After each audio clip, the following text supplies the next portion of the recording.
Yo, what is going on, everybody? Welcome back to a brand new Fortnite video. Guiding Light here, and in this one we're going to be talking about how it is that you guys can level up your Season 9 Battle Pass as fast as possible. Now, if you guys are new to the channel, please be sure to subscribe so that you do not miss any future Fortnite content, and be sure to use code Guiding Light in the item shop this season if you would like to support the channel. Now, with all that out of the way, guys, let's get right on into all of the tips and tricks that you guys will need to level up your Season 9 Battle Pass as fast as possible. So there's a bunch of different things that you guys can do to make sure that you level up efficiently and really quickly. Now, before even playing the game, there's a bunch of things that you guys can do to earn XP really quickly, and it's actually going to be able to get you to like level 20 all within like one day. So if you guys own the Battle Pass, be sure to get all of your week 1 challenges out of the way. That's going to get you a really nice boost, and just keep in mind you can do most of your challenges in the limited time game modes, so that you don't have to worry about ruining your stats or not really getting that much XP from trying to play a solo game and then not really being able to finish it because you're just trying to do some challenges. So really, I just suggest going out of your way first things first and getting all of your challenges done in the limited time game modes.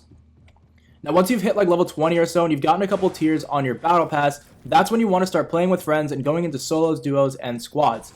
Now, you can play solos if you're a really good player. You know, playing solos is a great way to level up. You just need to make sure that you're actually getting kills and out-surviving opponents. So if you can do that, go for it and just go right into solos.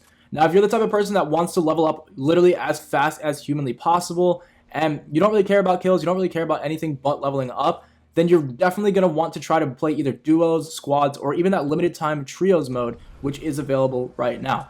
Now, keep in mind, if you're playing with friends, you're going to get an XP boost, and the higher up your battle pass is, the more and more of an XP boost that you're going to get. So if you have a friend that's like already level 100 or already tier 100, if you play with them, you're going to get a 150% XP boost just for being on their team. This is an incredible bonus that you can get every single game that you play, and that's this way that you can earn XP. You definitely want to try to join friends that are as high of level as possible, and then you want to be playing squads so that you guys can stack up all of your XP boosts and actually earn the XP.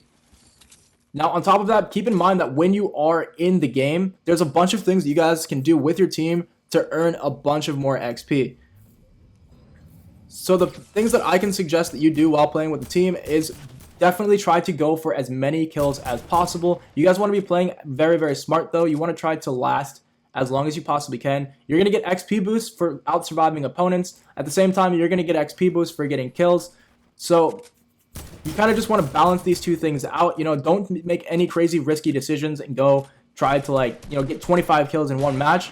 But at the same time, you don't want to be afraid to challenge people, and you want to make sure that you're actually getting some kills every single game in order to get as much XP as possible. Now, if you're not the best at getting kills, or maybe you just don't really like the meta because of the new shotguns, the SMGs are all over the place, there's still plenty of easy ways that you guys can level up, and you don't even really need to worry about going off or getting a bunch of crazy kills or anything like that. So if you are playing by yourself or with a team, you can still earn tons and tons of XP just by outlasting opponents. Now, it can get a little bit boring, but if you just want to level up the battle pass, you want to get some quick XP, outlasting opponents is honestly by far the easiest and best ways to level up. So if you're playing by yourself, I would honestly just suggest playing your gunfights as carefully as possible. You guys don't want to be rushing a bunch of enemies and making it so you can die super early on. What you want to do is you actually want to play your engagements really smart. And when you're weak, don't be afraid to heal. I see way too many people out there that they take a little bit of damage, they'll be down to like 50 health, and they'll still be challenging like 2 or 3 enemies at a time. If you have heals on you, be sure to take the time and actually just heal up before going back into your gunfight. This is going to make an incredible difference, and this is honestly the best way that you can guarantee yourself some kills. Now, some more tips that I can give you guys to make sure that you're getting as many kills as possible in every game is to go to highly populated locations. Now, it might take a tries before you're actually able to get an actual good game. Sometimes you're just unlucky, other times the players are just too sweaty, but give it like 3 or 4 tries, go into tilted, and try to land at the top of the building. Once you guys have some loot, you'll be able to get a lot of kills up here because you'll be able to see where everybody is. A lot of the times they're like stuck in the air vents and you can easily pick them off, or you can wait until other people are fighting and then kind of swoop in on them.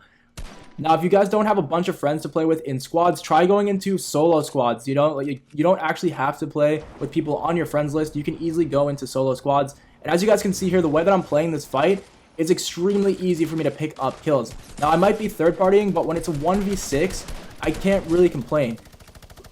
try to find situations like this where people are distracted, they aren't going to see you coming, and they're just not going to expect a solo player to be in a squads match. Everybody always thinks that when they see one person, they're going to assume that there's just 4 people in there. But one of the things that I can tell you is that if you guys just rush the enemies, wait until they're a little bit busy, you'll be able to get a bunch of easy kills this way. And a lot of the times the enemies won't see you, or they won't challenge you because they'll think that you're a whole squad.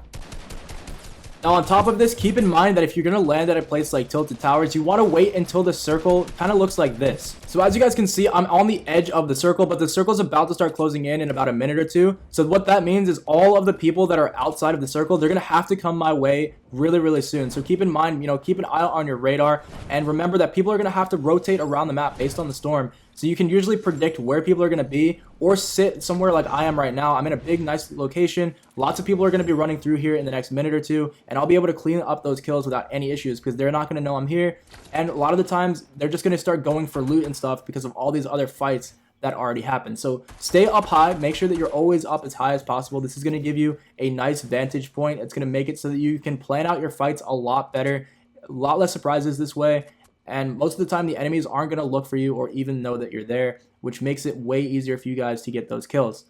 So as you guys can see here, I start to hear this team down below me. They have no idea where I am. They think I'm a whole squad, so I just rush on in there. As you guys can see, it's extremely easy for me to pick up these kills, and these people have no idea where I am. Now, this is what I'm talking about when I say that the circle is starting to close in. As you guys can see here, the circle started to close in. There's about 2 minutes left on the timer. Now, I know this is happening, and I know a bunch of people are going to be running through Tilted. They're going to see these giant loot piles, and they're going to want to see what's in them. So be sure to put a trap down, something like that, or just sit, maybe right around the corner, wait for them to come by. You're going to get some kills this way, and this is the easiest way for you guys to level up. These people always get caught off guard, and it's the best way to clean up their kills, get a bunch of loot, and then move on to the next area. So as much as you can get a bunch of XP just for getting kills, or you can get a bunch of XP just for outlasting opponents, if you guys want to be the person that levels up the absolute fastest, you're going to need to get a bunch of kills, you're going to need to get wins, and you're going to need to outlast opponents. So these are all the tips and tricks that I can give you guys to make sure that you're able to outperform your opponents.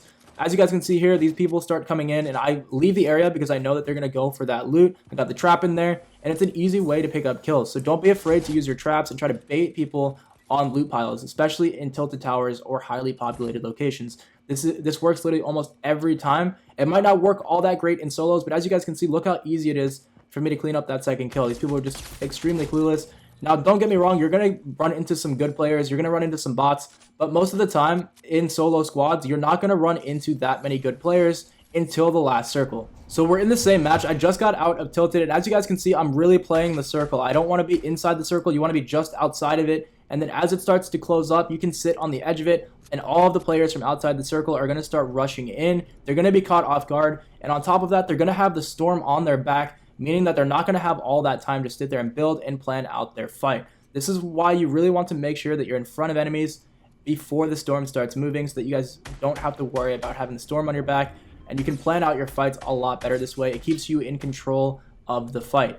Now, as you guys can see here, I'm keeping my height advantage. I'm really playing for the win here. But at the same time, I'm trying to get some nice, safe, and passive kills. I'm not going to go rush anybody with a shotgun. I'm not going to go run up on somebody and try to build battle them.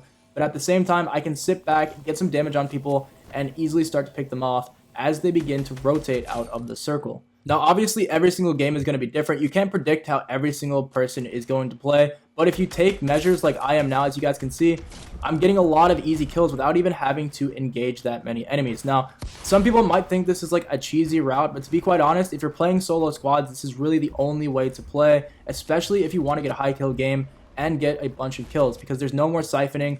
And on top of that, the pump shotgun and everything else, and with the new SMG meta, it's actually really easy to get some long-range AR kills, because a lot of times people aren't going to be expecting you to actually play range on them. Everybody nowadays just loves to get in build battles or try to shotgun everybody, but you'd be surprised how many kills you can get from medium range just by using a normal AR or just trying to take your time with your fights. Now, overall, those are pretty much all of the tips and tricks that I can give you guys to level up this Season 9 Battle Pass as fast as possible. Now, if you guys need some teammates to play with, be sure to leave a comment down below so that you guys can add each other. What this is going to do is it's going to help you get that XP boost for playing with a friend. So if you leave enough comments on the video, eventually you guys can squad up with some of the other viewers, and you guys can all work on leveling up together. and also earn that extra XP boost just for playing with friends. So hopefully you guys did enjoy this video, and these tips and tricks help you guys to level up your Season 9 Battle Pass as fast as possible. Now, if you would like to see more videos like this in the future, tips and tricks, guides, just how to level up, stuff like that, be sure to let me know in the comments what it is that you guys would like to see, and I will catch you guys in the next video. Peace.